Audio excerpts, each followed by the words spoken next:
Ahojte, všechny vás zdravím.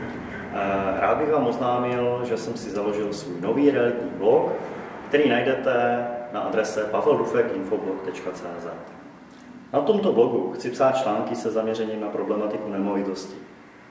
Hlavně tyto články by měly zajímat všechny, co si plánují koupit svůj vysněný dům či byt, nebo naopak ten stávající chtějí dobře a výhodně prodat. Taky bych chtěl vkládat aktuální tržní analýzy z okresu Břeclav nemovitostí, kde si potom budete moci každý ověřit aspoň orientační cenu svého domu, bytu nebo pozemku. Dále se chci věnovat investorům, kteří chtějí peníze vložit do nemovitostí. Mělo by to být hlavně poradenství při dražbách, exekucích, anebo také, jak si pořídit dobrého nájemníka. Rozhodně nechci, aby to bylo bráno jenom jako moje reklama, jakožto realitního makléře, ale spíš to berte jako realitní poradenství pro každého. Když to zhrnu, tak se určitě najdou zajímavé články pro všechny, protože dnes určitě každý někde bydlíme. Že jo?